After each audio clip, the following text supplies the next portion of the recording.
Amis Verseau, bonjour, je suis ravie de vous retrouver aujourd'hui pour votre guidance de la première quinzaine de septembre 2022, donc pour la période du 1er au 15 septembre.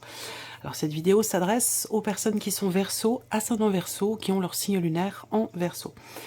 Alors, on va regarder avec le tarot ce qu'il y a de positif pour vous sur cette première quinzaine, ce que vous allez avoir à dépasser et ce qui va vous porter.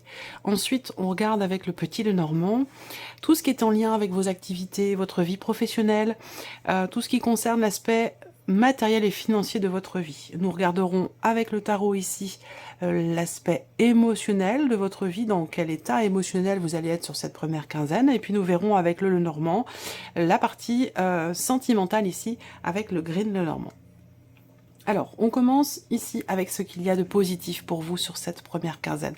Le 3 de bâton. Alors, l'aspect positif de cette quinzaine pour vous, c'est le fait que vous allez être dans la projection. Vous allez planifier, organiser, projeter, préparer. Il y a cette idée ici d'avoir entrepris déjà certaines choses, pas tout, mais certaines choses, d'avoir entrepris certaines choses qui vous permettent aujourd'hui de pouvoir justement vous projeter. Et ça, c'est quelque chose qui vous est évidemment extrêmement bénéfique. Il y a cette idée d'être dans l'attente aussi quelque part là. Alors, la notion de patience, si elle ressort ici dans l'aspect positif de votre première quinzaine, c'est que cette attente va s'avérer être positive, va s'avérer être constructive, lucrative, productive. En tout cas, ici, on voit que vous avez commencé déjà à entreprendre certaines choses et que maintenant, peut-être que là, sur la première quinzaine de septembre, vous allez maintenant attendre que les choses se fassent tranquillement, doucement, mais sûrement. Vous allez laisser faire un petit peu. Alors après, cette carte-là, bon, comme elle sort dans l'aspect positif, j'allais vous dire, il n'est pas forcément temps d'entrer en action si, par exemple, vous avez des hésitations. Je pense que là, plutôt, c'est l'idée de maintenant, vous avez fait finalement ce que vous aviez à faire. Et là, sur cette première quinzaine, vous pouvez maintenant vous projeter, penser à l'avenir, penser au futur, penser à toutes ces choses. Donc ça, c'est vraiment un côté positif pour vous sur la première quinzaine, l'idée de pouvoir finalement vous projeter grâce à ce que vous avez entrepris au préalable. Alors, on regarde maintenant ce que vous avez à dépasser sur cette première quinzaine. On a le 6 de coupe. Alors, ce que vous avez à dépasser, j'espère que vous voyez bien les cartes. Hop, comme ça. Ce que vous avez à dépasser ici, c'est la notion de partage, la notion d'équilibre, de donner, de recevoir. Cette carte du 6 de coupe, elle peut représenter le fait que sur cette première quinzaine, il peut y avoir des difficultés ou des blocages dans ce que vous partagez avec quelqu'un ou dans la manière dont vous le partagez. Voilà, à vous de voir de quelle manière ça se situe. Mais la notion de dépassement pour vous sur cette première quinzaine, c'est de pouvoir de réussir finalement à partager des choses en toute simplicité, d'être aussi en paix avec soi-même, avec une situation ou par rapport à une problématique. Alors là, ce qu'on voit qui est à dépasser aussi pour certains ou certains d'entre vous, c'est un rapport avec le passé. Donc il peut y avoir une résurgence du passé, ça peut être une énergie, ça peut être une personne. Il y a quelque chose du passé ou qui vous fait penser au passé sur cette première quinzaine et qui peut vous mettre en difficulté quelque part, dans le sens où là, c'est ce que vous avez à dépasser. Donc, il y a un retour du passé qui peut être, qui peut vous amener à devoir vous dépasser ou à devoir dépasser quelque chose. Voilà. On a avec cette carte là aussi, parce qu'il y a pas mal de choses à dépasser pour vous sur cette première quinzaine, ce qui est à dépasser ici, c'est la notion de pardon, la notion de paix, la notion de pardon. Ça veut dire que pour certains ou certaines d'entre vous, il peut être question de petites frictions, de tensions personnelles, intérieures, d'incompréhension sur le plan relationnel par rapport à une situation ou par rapport à une personne. Et là, il peut être question d'avoir besoin de se dépasser, de fournir des efforts pour être dans le pardon, pour être dans la paix intérieure et pour réussir peut-être à pardonner quelque chose ou pour réussir on parle de réconciliation, je cherche les termes exacts. le dépassement là, puisque c'est quand même ici ce que vous avez à dépasser, faut pas l'oublier. Hein. Donc ce que vous avez à dépasser, ben, ça concerne une réconciliation. Donc il y a peut-être une difficulté à pardonner quelque chose à quelqu'un, à se pardonner quelque chose à soi, et ça peut avoir un lien avec le passé. Et là, il peut être question d'un travail à faire par rapport à ces énergies-là sur cette première quinzaine. Voilà. Alors, qu'est-ce qui va vous porter, amis Verseau, sur cette première quinzaine de septembre? Le 5 de coupe. Alors là, ce qui va vous porter, je pense, c'est le fait de pouvoir assumer. Hein, visiblement, c'est en lien. Ce qui est à dépasser et ce qui vous porte, c'est complètement en lien ici. Vous avez le 5 et le 6 de coupe. Donc ici, dans ce qui vous porte, finalement, c'est justement ce passé qui ressurgit. Ça veut dire quoi par rapport à ce que je vous ai dit là? Ça veut dire que cette résurgence du passé, que ce soit une personne ou une énergie, elle va vous être bénéfique, elle peut vous perturber, elle peut vous mettre dans la nostalgie. Ça peut aussi faire que vous vous sentez un petit peu perdu. Il peut y avoir des regrets, des choses qui sont pas assumées, ce genre d'émotions. Et on va le voir ce qui se passe sur le plan émotionnel après. Mais c'est bénéfique pour vous parce que ça ressort dans ce qui va vous porter. Ça veut dire que ce retour du passé, cette résurgence du passé, je pense qu'elle est nécessaire et qu'elle sera certainement salvatrice pour vous parce qu'elle vous permettra certainement de pardonner quelque chose, de retrouver la paix intérieure et pourquoi pas pour certains ou certaines d'entre vous de vous réconcilier avec vous-même ou avec une personne. Voilà. Alors, continuons, on va voir après l'aspect émotionnel. On regarde... Non, je vais le faire tout de suite parce que je pense que c'est important ici. Donc, on regarde le côté émotionnel. Qu'est-ce qui se passe pour vous émotionnellement? 9 de coupe, tempérance et 10 de bâton. Bah, c'est très bien. C'est très bien, ça veut dire que là, le dépassement de soi est présent. Ça veut dire que là, il y a quelque chose qui est compris, je pense, ou accepté par rapport à un passé, d'autant plus que vous avez ici la tempérance en énergie centrale pour le côté émotionnel. Ça veut dire quoi? Ça veut dire qu'il y a un équilibre. Vous avez d'autant plus le 10 de bâton. Donc là, vous laissez quelque chose derrière vous. Le 10 de bâton, c'est la fin de quelque chose que vous avez porté un petit peu comme un fardeau, émotionnellement, dans votre cœur, par rapport à ce que vous ressentez. Là, avec le 9 de coupe ici, il y a un sentiment de satisfaction, un sentiment de bien-être, un petit coup de pouce de l'univers aussi peut-être pour vous faire accepter quelque chose en lien avec le passé, pour ne plus être dans la nostalgie ou voilà. J'ai l'impression qu'il y a une page qui se tourne par rapport à un passé. Voilà, on laisse quelque chose de lourd derrière soi et on entre dans une énergie ici d'équilibre. On parle de guérison. La tempérance va représenter la guérison. Donc ça résonne avec la notion de pardon, de paix ou de réconciliation dont je viens de vous parler ici. Donc équilibre, apaisement, retour au calme. Émotionnellement, il y a clairement ici un équilibre pour vous parce que quelque chose arrive à son terme, parce que vous arrivez au bout d'une situation ou d'un cycle qui a pu être un petit peu lourd à porter pour vous émotionnellement. Donc c'est plutôt pas mal. Au niveau des émotions, dans votre manière de ressentir les choses ou dans votre manière de les vivre émotionnellement, il y a, je pense, davantage de légèreté, un mieux-être et une harmonie retrouvée. Une paix intérieure aussi peut-être retrouvée. Voilà. Alors, on regarde maintenant tout ce qui est en lien avec le matériel, le financier, le travail, vos activités, vos démarches. Alors là, ben justement, on voit qu'il y a beaucoup d'entre vous qui sont en cours de création d'entreprise, en cours de démarche pour travailler de chez soi, pour créer quelque chose, créer son entreprise, ou créer un autre projet, hein, ça peut être tout autre chose. Mais en tout cas, on voit que il y a quelque chose qui se stabilise, qui se consolide professionnellement et qui vous apporte par la même occasion une stabilité aussi sur le plan financier, même si par rapport à la notion de création d'entreprise ou d'entrepreneuriat, c'est parfois compliqué de trouver une stabilité parce que quand on travaille, il y a des rentrées d'argent et puis quand on ne travaille pas, il n'y a plus de rentrées d'argent. C'est pas comme quand on est salarié. Donc, ici, on voit que professionnellement, vous avez des projets. Pour certains d'entre vous, vous êtes en cours de création d'entreprise et pour d'autres,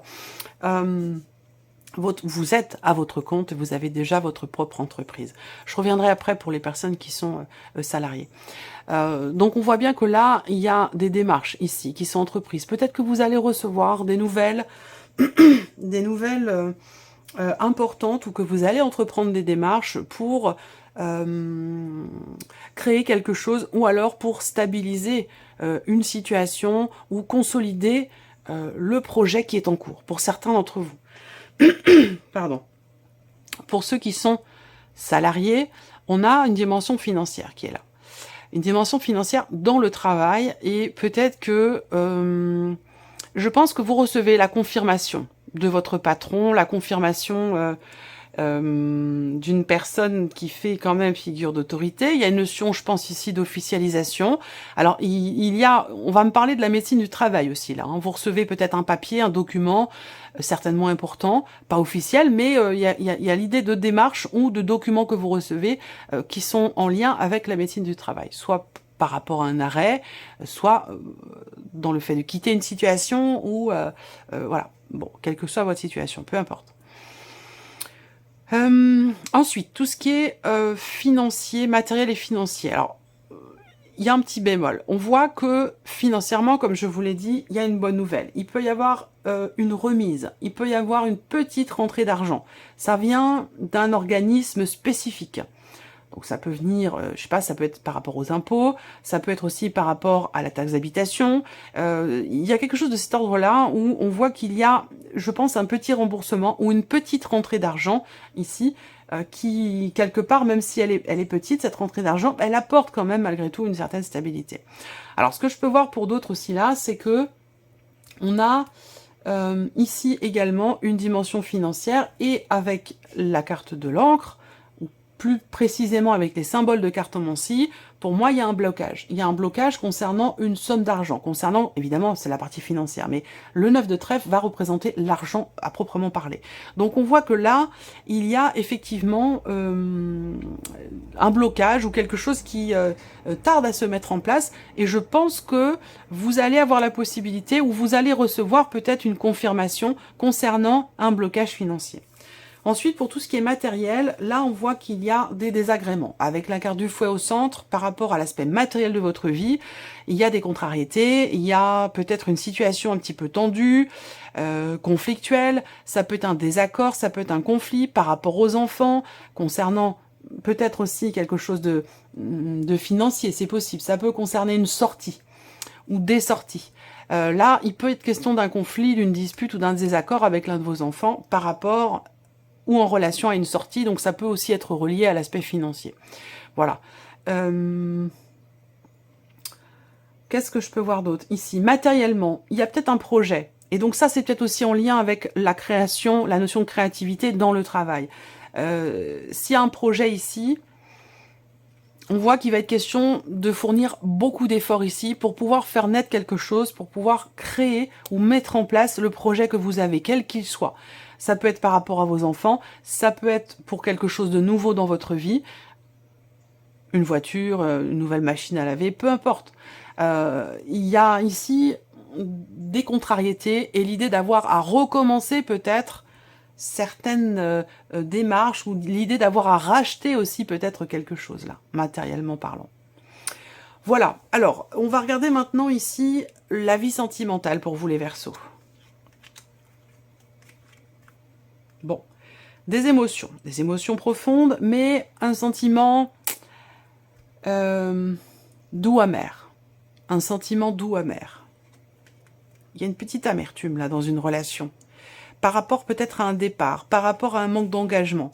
On voit qu'il y a quelque chose de très fort ici. Alors, si vous êtes célibataire, vous allez certainement faire une rencontre ou retrouver quelqu'un, sortir. On peut parler d'un rendez-vous, plutôt le soir d'ailleurs, hein, aux alentours de la pleine ou de la nouvelle lune. Je ne sais pas à quel moment elle se trouve, je n'ai pas encore regardé. Il y a ici besoin de clarifier visiblement quelque chose dans le cas d'une relation, ou de clarifier quelque chose concernant une notion d'engagement ou de désengagement. Il peut être question là d'une relation, d'une liaison, d'une aventure, ou d'une relation qui n'est pas clairement définie, particulièrement par rapport à la notion d'engagement. On voit qu'il y a beaucoup d'émotions, hein. Il y a des sentiments, il y a une sincérité. Je pense que le manque de clarté, il n'est pas par rapport à la sincérité dans les sentiments, dans l'amour qui est porté, mais le manque de sincérité peut être plus sur la notion d'accord, sur la notion d'engagement. Voilà.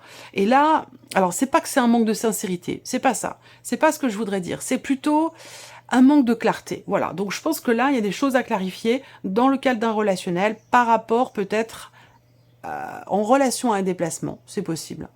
L'idée que les choses vont avancer quand même ici. quelle que soit votre situation, que vous soyez en couple, marié, pacsé, ou que vous soyez dans une relation qui n'est pas officielle, dans une liaison ou dans une aventure ici. Il est question d'engagement au centre, hein, vous voyez.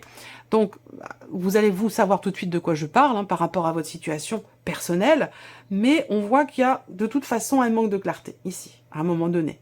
Soit par rapport à la notion d'engagement, soit dans une relation. Le manque de clarté, il est plus dans la relation officielle que dans la relation officieuse.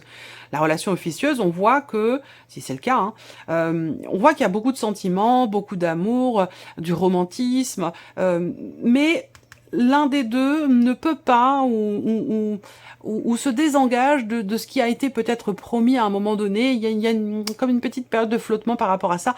Rien d'important parce qu'on a de toute façon ici la notion d'amour, la notion de sentiment. Alors après, vous allez peut-être recevoir des nouvelles de quelqu'un que vous aimez beaucoup, des nouvelles de la personne de votre cœur qui va peut-être vous annoncer quelque chose concernant sa relation officielle. Et là, on voit que il y a peut-être quelque chose qui n'est pas assumé. Voilà, il y a peut-être quelque chose qui n'est pas assumé, où on a du mal à aller de l'avant par rapport à une notion d'engagement. Bon, en tout cas, voilà ce qui ressort. Vous pouvez regarder votre ascendant, votre signe lunaire ou même votre signe en Vénus pour cette partie sentimentale ici. On termine avec un message, un conseil avec le petit oracle victorien, pardon. Je vais sortir 3 cartes. Je vais laisser venir 3 cartes. Vous pourrez en choisir une des 3. Et vous pouvez également ne pas en choisir. Vous vous laissez porter par les messages qui ressortent, prendre ceux qui résonnent en vous et laisser le reste de côté. Allez, hop, une dernière carte, s'il vous plaît, pour les Verseaux. Merci. Voilà, alors, 1, 2, 3. Vous pouvez faire pause sur la vidéo pour choisir si vous le souhaitez. Alors, premier message. Vous avez la mécanique du temps. Ni en avance, ni en retard. Sans aucune défaillance, le temps des jolies choses arrive toujours à temps. Patience. Message numéro 2, vous avez la carte de la lumière. Éclaire ce qui ne se voit pas. Sous la lumière, tu trouveras des révélations, des terres d'inspiration parsemées de jeunes idées pour démêler la situation. Et le message numéro 3 pour vous, amis Verseaux, vous avez l'oiseau mécanique. Si vous voulez prendre votre envol, de toutes les paroles, écoute ta seule voix. Si votre vie, vous ne voulez qu'on la vole, choisissez votre voie, déployez vos ailes et envolez-vous. Si vous voulez prendre votre envol de toutes les paroles, écoutez votre seule voix. Si votre vie, vous ne voulez qu'on vous la vole, choisissez votre voie, déployez vos ailes et envolez-vous. Voilà pour vous, amis Verseaux. J'espère que cette vidéo vous a plu. Je vous souhaite un bon début de mois de septembre et puis on se retrouve très bientôt pour les prochaines vidéos. Au revoir.